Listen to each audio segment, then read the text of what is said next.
A passphrase is a sequence of words or other text used to control access to a computer system, program or data. A passphrase is similar to a password in usage, but is generally longer for added security. Passphrases are often used to control both access to, and operation of, cryptographic programs and systems. Passphrases are particularly applicable to systems that use the passphrase as an encryption key. The origin of the term is by analogy with password. The modern concept of passphrases is believed to have been invented by Sigmund N. Porter in 1982. Security. Considering that the entropy of written English is less than 1.1 bits per character, passphrases can be relatively weak. NIST has estimated that the 23-character passphrase, I am the captain of the PNA-4, contains a 45-bit strength. The equation employed here is 4 bits plus 14 bits plus 18 bits plus 3 bits plus 6 bits equals 45 bits. Using this guideline, to achieve the 80-bit strength recommended for high security by NIST, a passphrase would need to be 58 characters long.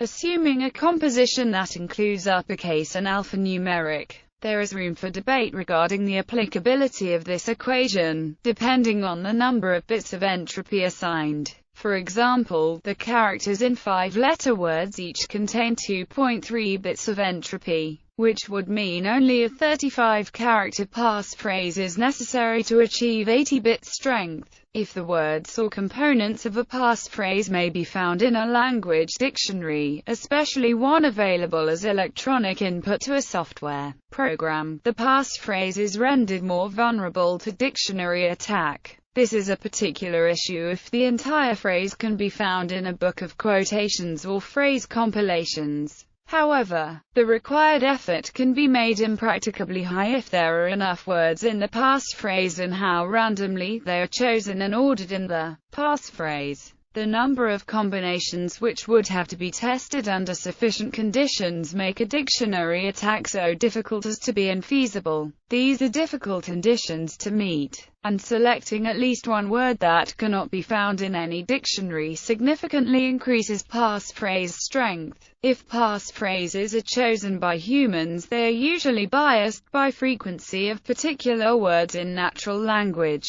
In the case of 4-word phrases, actual entropy rarely exceeds 30 bits. On the other hand, user-selected passwords tend to be much weaker than that, and encouraging users to use even 2-word passphrases may be able to raise entropy from below 10 bits to over 20 bits. For example, the widely used cryptography standard OpenPGP requires that a user make up a passphrase that must be entered whenever decrypting or signing messages. Internet services like Hushmail provide free encrypted email or file sharing services, but the security present depends almost entirely on the quality of the chosen passphrase. Compared to passwords, passphrases differ from passwords. A password is usually short, 6 to 10 characters. Such passwords may be adequate for various applications such as logging onto computer systems, negotiating keys in an interactive setting, enabling a smart card or PIN for an ATM card cannot be extracted. But passwords are typically not safe to use as keys for standalone security systems that expose data to enable offline password guessing by an attacker. Passphrases are theoretically stronger, and so should make a better choice in these cases. First, they usually are much longer, 20 to 30 characters or more is typical, making some kinds of brute force attacks entirely impractical. Second, if well chosen, they will not be found in any phrase or quote dictionary, so such dictionary attacks will be almost impossible. Third, they can be structured to be more easily memorable than passwords without being written down, reducing the risk of hard copy theft. However, if a passphrase is not protected appropriately by the authenticator and the clear text passphrase is revealed, its use is no better than other passwords. For this reason, it is recommended that passphrases not be reused across different or unique sites and services. In 2012, two Cambridge University researchers analyzed passphrases from the Amazon Passphrase system and found that a significant percentage are easy to guess, due to common cultural references such as movie names and sports teams, losing much of the potential of using long passwords. When used in cryptography, commonly the password protects a long key, and the key protects the data. The key is so long a brute force attack is impossible. A key derivation function is used, involving many thousands of iterations, to slow down password cracking attacks. Passphrase selection. Typical advice about choosing a passphrase includes suggestions that it should be long enough to be hard to guess, not a famous quotation from literature, holy books, etc. Hard to guess by intuition, even by someone who knows the user well. Easy to remember and type accurately. For better security, any easily memorable encoding at the user's own level can be applied,